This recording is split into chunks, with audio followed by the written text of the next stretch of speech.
Hello छात्रों, आपके अपने YouTube channel apogee education centre में स्वागत है। आज हम लोग पढ़ने का एक अनोखा तरीका ढूंढे हैं। आशा करते हैं कि आपको अच्छा लगेगा और अच्छा लगे तो निश्चित ही चैनल को लाइक कीजिए, सब्सक्राइब कीजिए और जहां तक हो सके शेयर कीजिए। आगे हम लोग बात करते हैं। हम लोग का जो यह पढ़ाई है वह साइंस है, जो क्लास 10th के लिए है, जो बिहार बोर्ड से तैयारी करते हैं उनके लिए यह क्वेश्चन है जो कि साइंस का है। यह साइंस का क्वेश्चन 48 क्वेश्चन का सेट है, जो हम लोग आज सेट 1 पढ़ेंगे। सेट 1 में 48 क्वेश्चन है। इस 48 क्वेश्चन को डीपली से देखेंगे और ये 48 क्वेश्चन में से डिफिनिट है जो एग्ज़ाम में आपके टकराएंगे ही टकराएंगे। अगर इस तरह का सेशन आपको अच्छा लगेगा तो हमें कमेंट करके बताइएगा। तो इस तरह के 5 सेक्शन हम लोग लेंगे। इस पाँचों सेक्शन के बारे में हम लोग देखते हैं। चलिए हम लोग स्टार्ट करते हैं इस सेशन को। पहला क्वेश्चन हम लोगों का है, जिस वस्तु से प्रकाश निकलती है उसे क्या कहते हैं। ऑप्शन ए है प्रकाश स्रोत, ऑप्शन बी है किरण पुंज, ऑप्शन सी है दीप्तिमान वस्तु, ऑप्शन डी है इनमें से सभी। तो हमेशा ध्यान रखिएगा, इसमें जो है हम लोग का जो होगा आंसर होगा वह प्रकाश स्रोत होगा। क्यों? क्योंकि प्रकाश स्रोत ही है जिससे प्रकाश निकलेगा।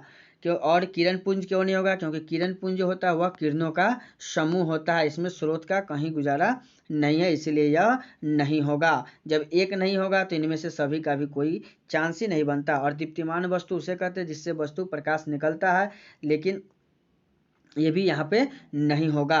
नेक्स्ट क्वेश्चन हम लोग देखते हैं। नेक्स्ट क्वेश्चन है खतरे के संकेत। हम लोगों को प्रकाश का किस रंग का होता है खतरे का संकेत? तो हम लोग जानते हैं कि खतरे का संकेत लाल रंग का होता है। आखिर लाल क्यों होता है? क्योंकि लाल रंग का प्रकीर्णन अधिक होता है, जिससे हम लोग दूर से भी हम लोग इसको देख सकते हैं, इसीलिए हम लोग का खतरे का संकेत लाल होता है। तीसरा नंबर क्वेश्चन है, 1 जूल और 1 सेकेंड के अनुपात को क्या कहते हैं? हमेशा याद रखिएगा, जूल और सेकेंड का अनुपात हम लोगों का वाट कहलाता है। ठीक है, तो वाट क्या होगा? 1 वाट होगा। जूल बटा सेकेंड, जूल का मतलब कार्य होता है और सेकेंड मतलब समय होता है।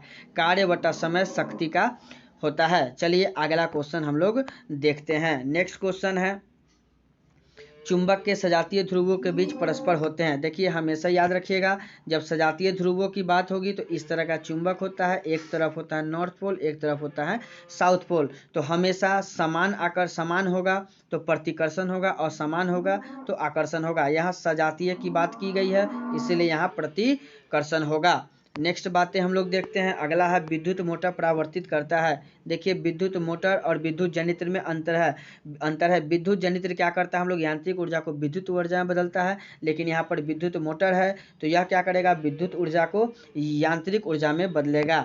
आगे हम लोग आते हैं, लेंस की क्षमता कैसे। देखिए लेंस जो होता है, फोकस दूरी के व्युत्क्रम को हम लोग डायोप्टर कहते हैं।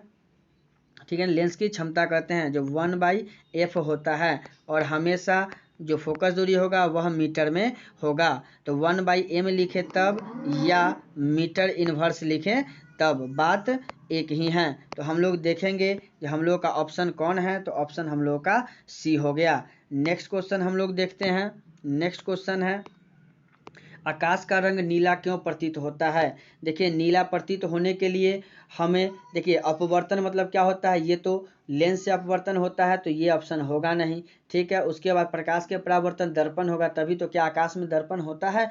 नहीं होता है, इसलिए हम लोग का आंसर जो होगा प्रकाश का प्रकीर्णन होगा। नेक्स्ट क्वेश्चन हम लोग देखते हैं, विद्युत चुंबकीय प्रेरण की खोज किसने की? तो विद्युत चुंबकीय प्रेरण की खोज जो है वह हम लोगों का फैराडे ने किया था। ठीक है, विद्युत चुंबकीय प्रेरण की खोज कौन किया था? फैराडे ने किया था। उसके बाद प्रतिबिंब का आकार हमेशा, देखिए यहाँ बात क्या कह रहा है, हमेशा बराबर समतल दर्पण में होता है। उत्तल में कभी बराबर होगा, कभी समान होगा, कभी बराबर होगा, कभी छोटा होगा, कभी बड़ा होगा, ताकि वो जगह पे डिपेंड करता है आप कहाँ पे रखते हैं। अवतल दर्पण का वही बात है, लेकिन समतल में हमेशा बराबर होगा।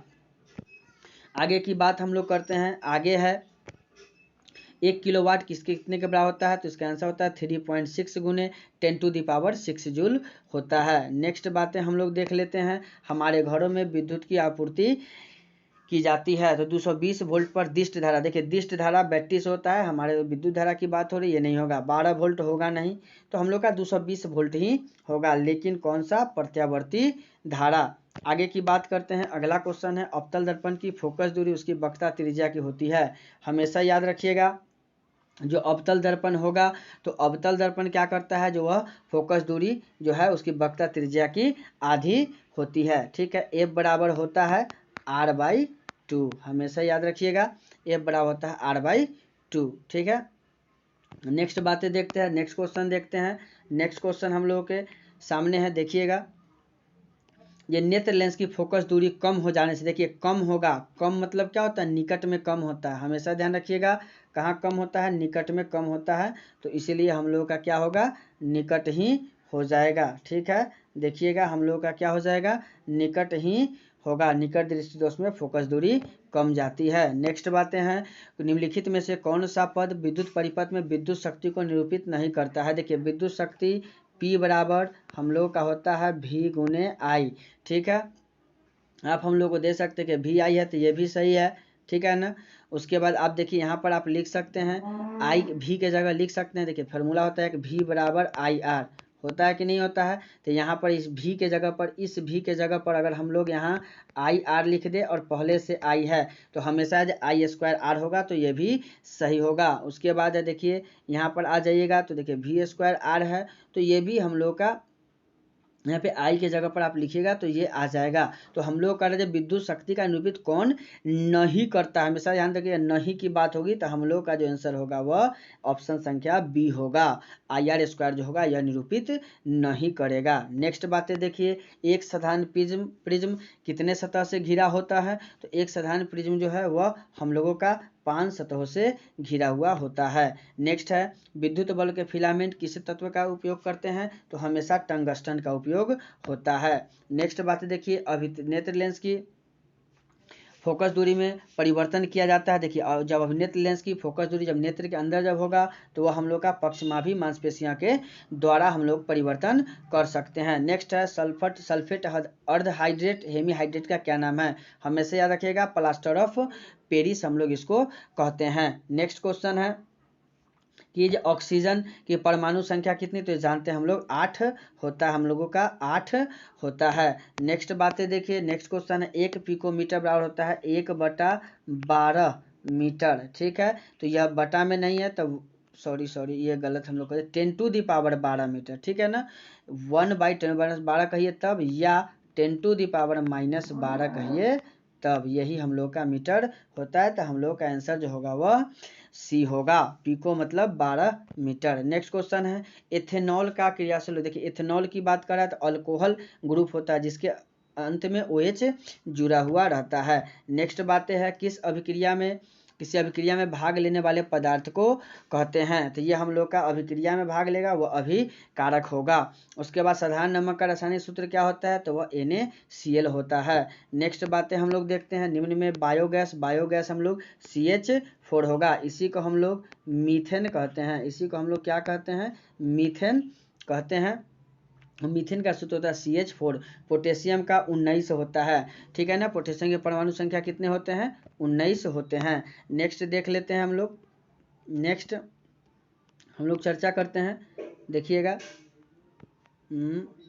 हम लोग देख लेते हैं, यहाँ पे पोटेशियम की बात हम लोग कर रहे थे, कहाँ चला गया, हाँ चलिए यहाँ पे है।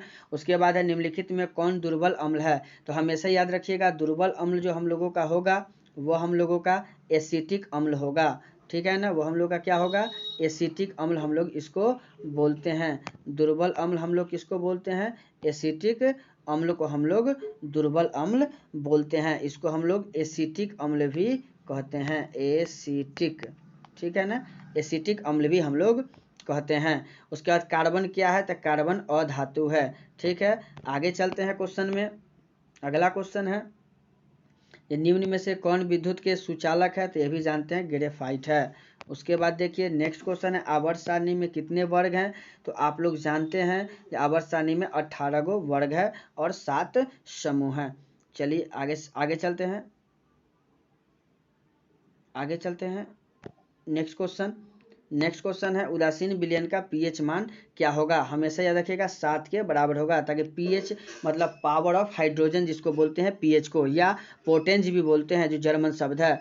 यह जो होता है 0 से लेकर के 14 के बीच होता है और इसी के बीच में 7 होता है। अगर 7 के बराबर आ गया तो यह हम लोगों का जो विलयन होगा वह उदासीन होगा। अगर 7 से अधिक होगा तो हम लोगों का ये जो होगा यह क्षार होगा, और 7 से कम है तो हम लोगों का अम्ल होगा। हमेशा ध्यान रखिएगा। आगे चलते हैं। 7 के बराबर होगा तो उदासीन होगा, 7 से कम होगा तो अम्लीय होगा, 7 से अधिक होगा तो क्षारीय होगा। ठीक है, आगे चलते हैं। अगला क्वेश्चन कहाँ गया, सॉरी माफ़ी चाहते हैं, बीच में थोड़ा सा रोल हो जाता है। आगे चलते हैं। अगला क्वेश्चन है, इसमें किसका उपचयन हो रहा है, ध्यान दीजिएगा। इसमें किसकी बात कर रहा है, उपचयन की बात कह रहा है। देखिए कह रहा है जो इस अभिक्रिया में C2O H2O जो है C2O + H2 है, तो इसमें उपचयन, उपचयन मतलब होता है ऑक्सीजन का जुड़ना और हाइड्रोजन का कमी होना। देखिए यहाँ से ऑक्सीजन हट रहा है, ठीक है ना, तो ये हम लोगों का ये नहीं होगा, ना ये होगा। यहाँ देखिए हाइड्रोजन के साथ ऑक्सीजन बढ़ रहा है, तो उप मतलब ऊपर की तरफ जाना, हम लोग ट्रिक से जान लीजिए, ऊपर से ऊपर जाना मतलब हाइड्रोजन को जुड़ना, इसीलिए हम लोगों का होगा H2। ऑप्शन संख्या बी हम लोगों का हाइड्रोजन का उपचयन हो रहा है। नेक्स्ट बातें, अगला क्वेश्चन हम लोग देख लेते हैं। सोडियम की संयोजकता ये तो 1 होता है। उसके बाद कह रहा कौन शून्य वर्ग है, शून्य वर्ग नहीं है बुआ, ये गलती से है। कौन शून्य वर्ग है, तो शून्य वर्ग जो है हम लोग याद रखिएगा, शून्य वर्ग जो होता है वह हीलियम होता है। इसी को हम लोग 18वां ग्रुप भी कहते हैं, चाहे इसको हम लोग अक्रिय गैस भी कहते हैं। ठीक है ना, हम लोग का अक्रिय गैस भी कहते हैं इसको हम लोग, ठीक है, 18वें ग्रुप को। ठीक है, तो हम लोग का क्या हो जाएगा, हीलियम हो जाएगा। नेक्स्ट बातें हैं, जल दिवस कब मना। देखिए जल दिवस हम लोगों को 22 मार्च को मनाते हैं, लेकिन इसमें 22 नहीं है तो आप 23 को मान सकते हैं। ठीक है, अगला क्वेश्चन देखिए, किसी परिस्थिति तंत्र में ऊर्जा को ग्रहण करने वाले होते हैं, ऊर्जा के ग्रहण करेगा वो हम लोगों का आपसे कह दें उत्पादक हो जाएगा। नेक्स्ट क्वेश्चन देख लीजिए, एडिनोसिन ट्राइफॉस्फेट। देखिए एडिनोसिन ATP है जो यह ऊर्जा का भी वाहक करता है, ऊर्जा का संग्रहक भी करता है, ऊर्जा का सिक्का भी इसको कहते हैं, इसलिए इनमें से सभी आंसर हो जाएगा। नेक्स्ट आइए, कह रहा है स्वपोषण के लिए आवश्यक है। देखिए स्वपोषण के लिए हम लोगों को आपसे कह दें ये कार्बन डाइऑक्साइड भी जरूरत है, क्लोरोफिल भी, सूर्य प्रकाश भी, इसीलिए इनमें से सभी हो जाएगा। उसके बाद क्या प्रकाश संश्लेषण में किसकी प्राप्ति होती है। देखिए हमेशा याद रखिएगा, ये प्रकाश संश्लेषण के दौरान कार्बन डाइऑक्साइड CO2 + H2O का मिलन होता है, चाहे मिश्रित कहिए, और यह क्लोरोफिल और सूर्य प्रकाश की उपस्थिति में C6H12O6 का निर्माण करता है, जिसे हम लोग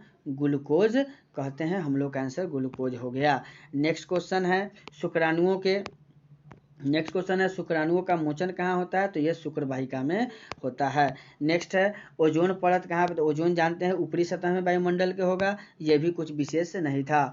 नेक्स्ट क्वेश्चन देख लेते हैं हम लोग, एक कह रहा अनुवांशिक के संदेशक होता है। देखिए अनुवांशिक के गुणों का जो होता है ना, गुण जीन जिसको कहते हैं, ये जीन होता है जिसको हम लोग DNA कहते हैं। उसके बाद देखिए नर हार्मोन जो होता है वह टेस्टोस्टेरोन, नर में इसका होता है पुरुष, पुरुष के शरीर से हम लोग जो हार्मोन जो होता है एक तरह का वो टेस्टोस्टेरोन निकलता है। नेक्स्ट है शुक्राणुओं का निर्माण होता है। देखिए शुक्राणुओं का निर्माण वृषण में होता है, हमेशा याद रखिएगा शुक्राणुओं का निर्माण कहाँ होता है, वृषण में होता है। आगे की बात करें हम लोग तो आगे की बात किए हम लोग तो देखिएगा इसमें है क्वेश्चन कि अनुवांशिकता का पिता किसे कहते हैं, तो हम लोग ग्रेगर मेंडल को कहते हैं। उसके बाद नेक्स्ट क्वेश्चन, एक कोशिकीय शैवाल में जल का परिवहन होता है। हमेशा देखिए एक कोशिकीय जब होगा तो वह जो होगा वह विसरण क्रिया द्वारा होगा। नेक्स्ट क्वेश्चन देखिए, मछली के हृदय में कोष्ठकों की संख्या 2 होती है। ठीक है, मछली क्या है, ये जलीय जीव है। अगर आपसे कह दे उभयचर कहता तो उसमें 3 होता है, ठीक है ना, मगरमच्छ में 3 होता है। ठीक है, आगे चलते हैं। उसके बाद है कौन सा अमीनो अम्ल के विखंडन। देखिए अमीनो अम्ल होगा तो कार्बन मोनोऑक्साइड और NH3 दोनों निकलेगा, इसलिए हम लोग का आंसर होगा B और C। इसीलिए हम लोग का कभी कल ऐसा होता है जो चारों ऑप्शन पढ़ना जरूरी होता है। लिंग गुणसूत्र का पूर्ण जोड़ा होगा स्त्री में होगा, क्योंकि देखिए X, X स्त्री में होता है और X, Y पुरुष में होता है। और कितना जोड़ा होता है, 23 जोड़ा होता है। अगर बात करें सीधा कितना होता है तो सीधा 46 होता है। आशा करते हैं जी हम लोग का अंतिम क्वेश्चन था आपको समझ में आया होगा। थोड़ी अगर इसमें कमी होगी तो माफ़ी चाहते हैं। आप सपोर्ट बनाए रखिए तो निश्चित आपको इससे और बेटर सुविधा हम देंगे। थोड़ी मजबूरी है इसके कारण नहीं, आप लोग सपोर्ट बनाए रखिए तो हम आप लोग को निश्चित सुविधा देंगे। आशा करते हैं आपको ये सेशन अच्छा लगा होगा। आप मेरे चैनल को सब्सक्राइब कीजिए, लाइक कीजिए, वीडियो को जहाँ तक हो सके शेयर कीजिए। धन्यवाद।